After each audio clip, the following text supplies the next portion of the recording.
एक बार फिर से लेकर चलेंगे पाली मीरा माधव प्राण प्रतिष्ठा कार्यक्रम। मुख्यमंत्री भजनलाल शर्मा का संबोधन आ रहा है, सुनिए। आज शायद 5वां दिन है।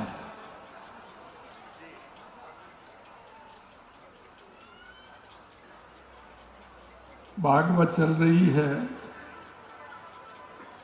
तो आपके तो अभ्यास में हो गया होगा, महाराज जी डेली गौ माता की जय बुलवाते होंगे, तो हमारे मन के भाव भी और हमारे इस भाव को सुने उसके भाव भी बदले, इसलिए जोर से बोलना है। भारत माता की, भारत माता की, गौ माता की, मीरा माधव सरकार की, गिरिराज धरण की, कृष्ण कन्हैया लाल की, बंसी वाले की, आप सभी की, हमारे संतों की। आज के इस भगवान श्री मीरा माधव मंदिर के इस कार्यक्रम में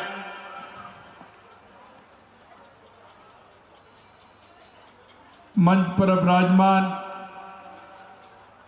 सबसे पहले मैं हमारे संत और महंतों के चरणों में प्रणाम करता हूं, उनका अभिनंदन करता हूं।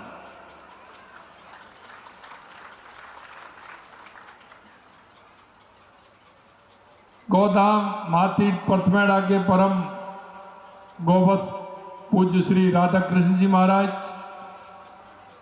संरक्षक कामधेनु गौ अभ्यारण्य सालरिया श्री रविंद्र दास जी सरस्वती महाराज, श्रीपति धाम नंदन वन सिरोही श्री गोविंद वल्लभ दास जी महाराज, वरिष्ठ उपाध्यक्ष राजस्थान गौसेवा समिति रघुनाथ भारती जी महाराज, देवरी आश्रम श्री रामदास जी महाराज, जगन्नाथपुरी उड़ीसा से आए श्री अरूपानंद जी महाराज, जड़खोर गोदाम ब्रज से पधारे श्री महाराज गोपेश बाबा जी, संरक्षक दादू दयाल गौशाला निवाई श्री प्रकाश दास जी महाराज, पथमेड़ा गौशाला से अखंडानंद जी महाराज, मैं सभी के चरणों में प्रणाम करता हूं। मंच पर विराजमान भारतीय जनता पार्टी के प्रदेश के मुखिया, आप सभी के लाडले राज्यसभा के सांसद सम्मानीय मदन राठौड़ जी, कैबिनेट में मेरे साथी, आप सभी के आपके अपने श्री जोराराम कुमावत जी, हमारे जालौर सिरोही के लोकप्रिय सांसद श्री लुम्मा राम चौधरी जी, आहोर के हमारे लोकप्रिय विधायक भाई छगन सिंह जी राजपुरोहित साहब, जालौर के जिला अध्यक्ष भाई जसराज पुरोहित जी, हमारे मावली के पूर्व विधायक धर्मनारायण जोशी जी, पूर्व विधायक आहोर श्री शंकर सिंह जी राजपुरोहित जी, भाजपा के प्रदेश के उपाध्यक्ष नारायण सिंह जी जोधा साहब, भामासा नेत्रा श्री शेषमल जी राजपुरोहित, पूर्व जिला अध्यक्ष करण सिंह जी नेत्रा साहब, कार्यकारी अध्यक्ष पथमेड़ा गौशाला श्री रघुनाथ सिंह जी राजपुरोहित साहब, और इस कार्यक्रम के आयोजनकर्ता एवं भामासा श्रीमती कंकु देवी जी, श्री शेषमल जी, श्री रमेश सिंह जी, किशोर सिंह जी, सुरेश सिंह जी, अर्जुन सिंह जी, ग्राम नेत्रा, आप सभी का मैं वंदन करता हूं, अभिनंदन करता हूं। एक ही बहुत ही अच्छा और शानदार ऐसा कार्यक्रम जो हमारी संस्कृति, हमारी विरासत, हमारे विचार, क्योंकि भागवत गीता भगवान कृष्ण ने कहा है कि भागवत गीता में वो स्वयं विराजमान है। जब भी कोई व्यक्ति को किसी भी परेशानी, किसी भी दुविधा में अगर वो आता है तो निश्चित रूप से अगर उसका कहीं उत्तर मिलेगा तो वो भागवत गीता में मिलेगा। यह स्वयं अपने आप में है।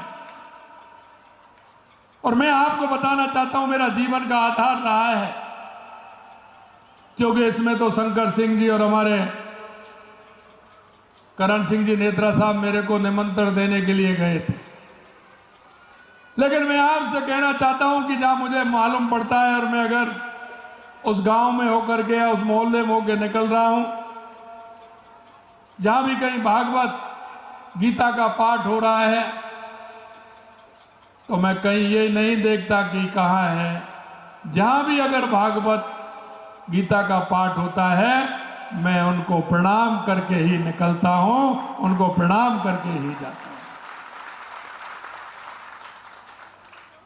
यह हमें जो गीता का ज्ञान है, इसके अंदर भगवान कृष्ण की जो वाणी है, वो हमारे जीवन में बहुत बदलाव है। इसके साथ साथ हमें उससे यह मिलता है कि अगर हम कोई भी काम हो रहा है, वो सिर्फ हम करने वाले हैं। भगवान कृष्ण ने कहा है, कोई भी क्षेत्र हो, कैसा भी क्षेत्र हो, आपको सिर्फ कर्म करने का अधिकार है। भगवान कृष्ण ने कहा है कि आप कर्म करिए, बाकी मेरे ऊपर छोड़ दीजिए। और मैं ये आपसे आज यही कहना चाहता हूं, ये परम सत्य है, परम सत्य है। हमें हमारा कर्म करना है, आगे का रास्ता अपने आप वो दिखाते हैं। मित्रों, आज के इस अवसर पर मैं धन्यवाद देना चाहता हूं आयोजकों को भी और हमारे माननीय प्रदेश अध्यक्ष जी को भी, क्योंकि उन्होंने भी कई बार कहा कि आपको आना है। माननीय करण सिंह जी को भी और माननीय शंकर सिंह जी को, माननीय छगन सिंह जी को, कि उन्होंने यहां बुला करके एक साथ हमारे संत और महंतों के दर्शन का लाभ मिला और इतनी बड़ी संख्या में भक्तों के मेरे को दर्शन हुए। निश्चित रूप से मैं धन्य हुआ। और आज का वो शुभ दिन हमारे देश के यशस्वी प्रधानमंत्री नरेंद्र मोदी जी हमारा अयोध्या का राम मंदिर, जो हमारे करोड़ों लोगों की अंदर आत्मा की आवाज थी, उसको पूरा करने का काम किया। और आज उधर धर्म ध्वजा का वहां फहराया जा रहा है और आज यहां ये कार्यक्रम हो रहा है। दोनों में कितना बड़ा मिलन है। इसलिए मैं कहना चाहता हूं, एक बार जोर से सभी बोलेंगे, जय जय श्री राम, जय जय श्री राम। मेरे भाई और बहनों, इसलिए मैं कह रहा हूं कि मैं बहुत सौभाग्यशाली हूं। आज मुझे उस पुण्य भूमि पर आने का अवसर मिला है, जो पहले से ही गौ माता के चरण धूलि से वो पवित्र है। गौ माता का हमारे जीवन में बहुत बड़ा स्थान है। मैं हमारी माता बहनों से कहना चाहता हूं, पवित्र इसलिए है कि हमारी माता जी, हमारी दादी जी, हमारी रानी जी हमको सिखाती थी कि अगर घर में खाना बनता है, पहली रोटी अगर बनती है तो वो गौ माता की बनती है, गौ माता की बनती है। ये हमारे संस्कार हैं, क्योंकि भगवान कृष्ण ने प्रकृति का संरक्षण करने का भी काम किया है। उन्होंने गोवर्धन पर्वत उठा करके प्रकृति संरक्षण के लिए, गौ माता के लिए, क्योंकि हम तो वो लोग हैं जो पहाड़ों को भी पूजते हैं, पर्वतों को भी पूजते हैं, पेड़ों को भी पूजते हैं, नदियों को भी पूजते हैं, गौ माता को भी पूजते हैं, माता जी को पूजते हैं, पिताजी को पूजते हैं, दादी जी को पूजते हैं, दादाजी को पूजते हैं। मेरे भाई और बहनों, मैं यही कहना चाहता हूं, यह हमारी संस्कृति है। और संस्कृति के साथ अगर आप ये काम करोगे तो आत्म संतुष्टि भी होगी, आपके विचार भी अच्छे होंगे, आपके काम भी अच्छे होंगे, और जब ये अच्छे होंगे तो ईश्वर की पूरी कृपा भी हमारे ऊपर रहेगी। उसके लिए मैं एक उदाहरण देना चाहता हूं। हमारी सरकार आते ही हमने कहा था कि हमारे राजस्थान को हमें कैसे आगे बढ़ाना है। हमने कहा पहले, सबसे पहले अगर राजस्थान को आवश्यकता है तो पानी की आवश्यकता है, और हमने देश के यशस्वी प्रधानमंत्री नरेंद्र मोदी जी के नेतृत्व में राजस्थान के अंदर हर क्षेत्र में, सभी जिलों में हमने पानी की योजना बनाई। चाहे हमारी ERCP की योजना हो, यमुना जल समझौता हो, इंदिरा गांधी गंग नहर हो, चाहे नर्मदा हो, चाहे हमारा सोम कमलाम से आपका जमाई बांध डैम भर के हमारे जालौर पाली सिरोही का पानी मिले, चाहे हमारा माई डैम के माध्यम से आगे पानी जाए, और यह हमारा जो उदयपुर का पानी है उसको हम आगे ले जा करके उसको राजसमंद से तोड़ भीलवाड़ा के लिए पहुंचाए, चाहे हमारे ब्राह्मणी नदी से जोड़ना हो, ये सारे काम हमने किए। और माननीय प्रधानमंत्री नरेंद्र मोदी जी के नेतृत्व में इन काम को आगे बढ़ाया। और मैं इसलिए कहता हूं, और मैंने यही कहना चाहता हूं, जब इन कामों को कर रहे हैं तो ऊपर वाला भी हमारा साथ दे रहा है। राजस्थान में 2 साल से लगातार पूरे बांध भरे हुए हैं, और अब की बार तो आपके जवाई बांध के भी गेट खोलने पड़े। ये पहली बार कितने दिनों में हुआ। और अभी मैं देख रहा था, जब हेलीकॉप्टर से मैं आ रहा था, जो हमारे किसान को आवश्यकता है, हमेशा हमारा किसान पानी की आवश्यकता महसूस करता है। मैं देख रहा था कि उस क्षेत्र में बहुत ही अच्छी फसल मुझे दिख रही थी और हरियाली छा रही थी। पूरे राजस्थान के अंदर, जिसको रेगिस्तान कहते हैं, आज पूरे राजस्थान में हरियाल और राजस्थान बन रहा है। ये भी उसी की कृपा है। मेरे भाई और बहनों, ये पवित्र भूमि आज एक शुभ अवसर की साक्षी बन रही है। आज इस गौशाला परिसर में बने मंदिर भगवान श्री मीरा माधव सरकार की प्राण प्रतिष्ठा भी हो रही है। ये कितना बड़ा संस्कार, ये संयोग कैसा है। मीराबाई हमारे यहाँ की थी, आज उनका मंदिर बन रहा है, और उस मंदिर में सहभागिता एक ब्रज में रहने वाले व्यक्ति की भी हो रही है। मैं आकर के देख रहा था, गोपेश बाबा हमारे जड़खोल ब्रज में रहते हैं, बड़ी गौशाला है। मैंने गोपेश बाबा को देखा, मैंने कहा आप ब्रज से आ गए, ये तो मीरा माधव की कृपा है। आप साक्षात देख रहे हैं। मेरे को कहा था कि आपको मीरा माधव मंदिर में आना है, कि मैंने कहा मेरा ये तो सौभाग्य है। मेरे भाई और बहनों, मैं इतना कहना चाहता हूं कि श्री भगवान श्री कृष्ण और भक्त शिरोमणि मीराबाई की आराधना हो, जिसे नेत्रा गांव की पुण्य भूमि आज साक्षात वैकुंठ बन गई है।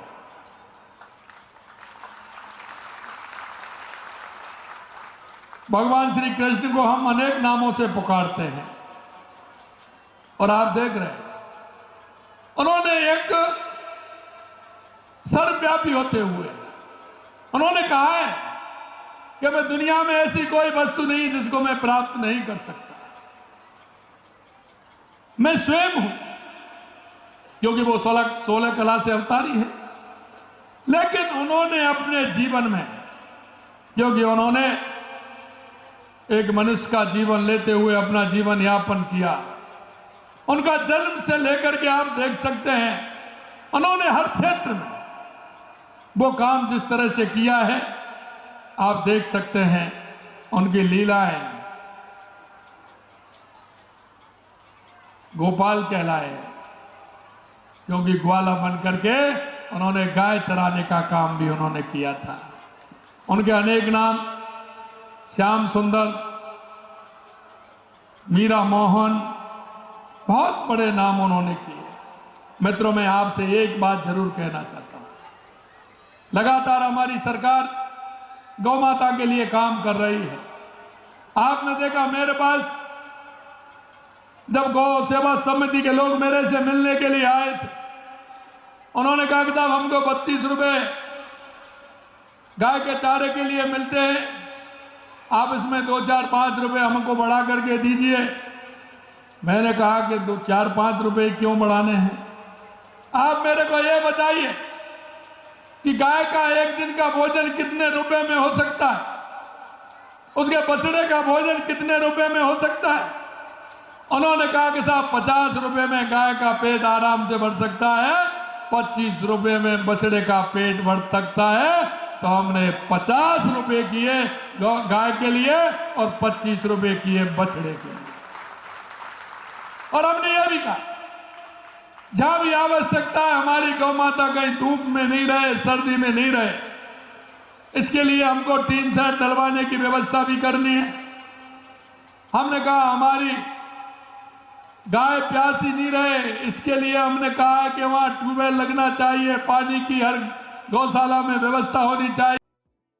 मैं आपसे इतना ही अनुरोध करना चाहता हूं मेरे भाई और बहनों, हमारे जीवन में गाय का बहुत बड़ा महत्व है। जो बुजुर्ग माता हैं, बुजुर्ग हमारे पिता हैं, वो जानते हैं कि गाय हमें क्या देती है। सब कुछ अगर देना है तो हमारी गाय माता देती है। सब कुछ गाय माता ने दिया है। हमारी पहले खेती भी गाय माता के हमारे नंदी से होती थी। गाय हमें दूध देती है, हमारे बच्चों को सब कुछ देती है। मैं आपसे इतना ही कहना चाहता हूं, अगर कहीं आपको, क्योंकि आजकल खेती को भी उठाने लग गए हैं, गांव से शहर में रहने भी लग गए हैं, मां अगर व्यवस्था नहीं है तो अपने जीवन में ये विचार कर लीजिए कि जो हमारी माता जी, हमारी दादी जी जो गाय के लिए एक रोटी बनाती थी, मैं इतना ही कहना चाहता हूं, उस एक रोटी को बंद मत करिए, किसी भी कीमत पर बंद मत करिए। उसका इतना अंशदान कहीं भी जहां आपको गौशाला लगती है, आपके नजदीक में है, उस गौशाला में पहुंचा दीजिए कि हमारे जो संस्कृति है, हमारी विरासत है कि गौ माता को हमें घर से डेली पहली रोटी जाती है, उसको मुझे लगता है कि आप पहुंचाने का काम करेंगे। हमारी गाय माता शास्त्रों में समस्त विश्व की माता कहा गया है। उसके दूध में जो गुण हैं वो किसी में नहीं है। उसके घी का तो कोई मोल ही नहीं है। अगर उसकी छाछ भी पी लेंगे तो निश्चित रूप से निरोगी होंगे। मेरे भाई और बहनों, मैं इतना ही कहूंगा आपसे कि गाय के निवाले में किसी भी तरह की कोई कमी नहीं रहेगी, तो हमारा बहुत बड़ा काम गौ संरक्षण के लिए हो जाएगा। आज मैं गर्व से कह सकता हूं कि हमारी सनातन संस्कृति हमारी अमूल्य धरोहर के संरक्षण के लिए पूर्णतः प्रतिबद्ध है। और आप लगातार देख रहे हैं, हमारे देश के यशस्वी प्रधानमंत्री नरेंद्र मोदी जी कहते हैं विकास और विरासत दोनों साथ साथ चलने चाहिए। आप देख रहे हैं लगातार जिस तरह से उन्होंने प्रतिबद्धता के साथ जो ठोस काम किए हैं, आप देख सकते हैं। आपने देखा है सदियों की प्रतीक्षा, भगवान राम का अयोध्या में भव्य राम मंदिर का निर्माण पूरा हुआ, और आज हम कह सकते हैं वो सांस्कृतिक रूप से दुनिया का सबसे बड़ा केंद्र है, तो भगवान राम का मंदिर अयोध्या का है। आपने देखा होगा कि हमारा मंदिर, भगवान काशी विश्वनाथ का मंदिर, काशी विश्वनाथ कॉरिडोर बनवा करके कितना बड़ा काम हुआ है। मित्रों, यही नहीं, काशी विश्वनाथ कॉरिडोर भव्य जो बना है वो आपने देखा है। इसी तरह से महाकाल कॉरिडोर बनाया गया है, केदारनाथ, बद्रीनाथ बनाए गए हैं, और ये हमारी सनातन संस्कृति के वो सांस्कृतिक केंद्र हैं जहां हमारे बुजुर्गों ने, पूर्वजों ने उनको किस तरह से सजो के रखा है। हमारे संतों ने, हमारे महंतों ने हमारी संस्कृति को आगे बढ़ाया है। और आप देख सकते हैं लगातार हमारी सरकार भी उसके लिए काम कर रही है। आप देख सकते हैं हमारे मंदिरों के लिए जितना पैसा हमने दिया है, हमारे जिस तरह से मंदिरों का जीर्णोद्धार हो रहा है, हमारी सरकार 129 मेलों, उत्सवों, अन्य सांस्कृतिक कार्यक्रमों का आयोजन किए गए हैं। वरिष्ठ नागरिक तीर्थ यात्रा योजना के अंतर्गत 21,000 से अधिक यात्रियों को अयोध्या की यात्रा कराई है। 6,000 श्रद्धालुओं को हवाई जहाज यात्रा करा करके नेपाल में भगवान पशुपतिनाथ के दर्शन कराए हैं। हमने ट्रेन के द्वारा 57,000 से अधिक यात्रियों को विभिन्न तीर्थ स्थलों की यात्रा कराने का काम किया है। प्रयागराज में आयोजित कुंभ में देखा होगा, आप सभी अगर कुंभ में गए होंगे तो हमने राजस्थान का एक अच्छा स्थान बनाते हुए महाकुंभ में 1 लाखों श्रद्धालुओं को हमने जिस तरह से रुकने की, रहने की उनकी व्यवस्था की, आराम से जाइए, वहां रुकिए, प्रसाद पाइए, आराम से रहिए और दर्शन करके और गंगा मां में डुबकी लगा करके कुंभ नहा करके आइए। लगातार हम हमारे मंदिरों को, चाहे हमारे नीमच माता मंदिर हो, मथुराधीश मंदिर हो, नागणेची मंदिर हो, ब्रजनिधि मंदिर हो, बिहारी जी मंदिर हो, उन सब के लिए लगातार हम काम कर रहे हैं। मैं सिर्फ आपसे इतना कहना चाहता हूं कि लगातार हमारी सरकार उसके लिए भी काम कर रही है, क्योंकि हमें पता है गौ माता का महत्व आदमी के जीवन में नहीं होगा। और इसलिए मैं कहना चाहता हूं आप सभी से कि जो गौ माता दूध देती है और आप दूध देकर के, हमारी माता बहनें डेयरी पर जाती हैं, डेयरी पर दूध लेकर के जाती है, क्योंकि वो हमारे किसान का आर्थिक संबल भी बनाता है। आर्थिक संबल के लिए वो माता बहनें डेयरी पर दूध देती हैं। मैं एक कहना चाहता हूं आपसे, उसमें भी 5 रुपए लीटर दूध का हमारी सरकार आपको देती है, उसमें सरकार देती है। हम हर तरह से चाहते हैं, अब तक 341 गौशालाओं को आधारभूत सुविधाओं का निर्माण कराया, 500 करोड़ रुपए का प्रावधान दुग्ध उत्पादक प्रोत्साहन को हमने दिया है। मैं एक ही बात कहना चाहता हूं कि आपने देखा होगा लगातार हमारी सरकार काम कर रही है, लेकिन पिछले समय में जिस तरह से गौशालाओं की स्थिति हुई, कांग्रेस ने जिस तरह से हमारे धार्मिक स्थलों को अछूआ किया, और यही नहीं, उन्होंने तुष्टीकरण के आधार पर हमारे मंदिरों को देखा, अन्य समुदायों का गुणगान करते हैं, उनकी त्योहारों पर तारीफ करते हैं। मैं आपसे यही कहना चाहता हूं कि लगातार जो हमारे त्योहार आते हैं, आपने देखा होगा अब की बार गुरु पूर्णिमा आई थी। गुरु पूर्णिमा पे हमने हर जिले से हमारे संत महंत जा रहते हैं, उन संत महंतों के लिए गुरु पूर्णिमा पर उनका पूजन हो। सरकार के द्वारा हमारे सभी ऐसे संत महंत मुनि, हमारे सभी का हमने सम्मान किया, स्वागत किया, क्योंकि ये हमारा रास्ता दिखाते हैं, ये हमारी संस्कृति को मजबूत करने का काम आपने किया है, इसलिए हमें उनको भी सम्मान देना चाहिए। मैं अंत में इतना कहूंगा मेरे भाई और बहनों, निश्चित रूप से इस कार्यक्रम में आकर के मेरे को जो अनुभूति हुई है, जो आपका प्यार और दुलार मिला है, उससे मेरे को एक शक्ति आपने दी है, निश्चित रूप से मैं उसके आभारी हूं। आज का ये अवसर हम सभी के लिए गौ माता की सेवा और संरक्षण के संकल्प को और मजबूत बनाने का है। गाय भगवान श्री कृष्ण की प्रिय थी, इसलिए उनकी सेवा से भगवान श्री कृष्ण भी प्रसन्न होते थे। आज अपनी प्रिय गायों के बीच में भगवान भी विराजेंगे, जिससे इस स्थान की महिमा और बढ़ेगी। मैं भगवान श्री कृष्ण के आप सभी को मैं शुभकामना देता हूं, और मैं कहना चाहता हूं निश्चित रूप से ये आज का कार्यक्रम हमारी सनातन संस्कृति के लिए, हमारे राजस्थान के लिए बहुत ही महत्वपूर्ण काम है। इस तरह के कार्यक्रम आयोजित होंगे तो आने वाली पीढ़ी हमारी उस संस्कृति को लेकर के आगे बढ़ेगी। आप सभी ने मेरा जो स्वागत और सत्कार किया है, इसके लिए मैं आप सभी को दिल की गहराइयों से बहुत बहुत धन्यवाद देता हूं।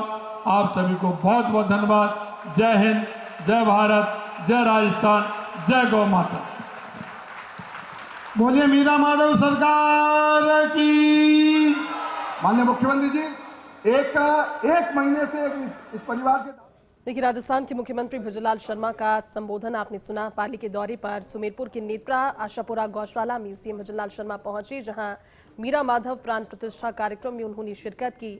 साथ ही उनका संबोधन भी अभी आपने सुना, जिसमें उन्होंने प्रदेशवासियों से आह्वान किया कि प्रदेशवासियों ने विगत 2 साल में सरकार को जिस तरह से अपनाया है, उन्हें स्वयं को जिस तरह से अपनाया है, जितना प्यार दिया है, जितना स्नेह दिया है और जितना भरोसा जताया है, उस भरोसे पर हर दिन खरा उतरने की वो और उनकी पूरी टीम, पूरी सरकार कोशिश करती है। और उसी कारण आज जनता के दिलों में राजस्थान सरकार बसती है, प्रदेश के मुखिया बसते हैं। आपने तस्वीरें देखी, उनका संबोधन सुना मीरा माधव प्राण प्रतिष्ठा कार्यक्रम में, जिसमें प्रदेश के अलग अलग जो देवस्थान हैं उनके विकास को लेकर भी उन्होंने अपना विजन बताया। जिस तरह से बजट में पिछली बार ऐलान भी किया गया था और आने वाले बजट में भी कई सारी उम्मीदें, ऐसे में सीएम भजनलाल शर्मा के पाली दौरे की ये खास तस्वीरें और संबोधन भी रहा।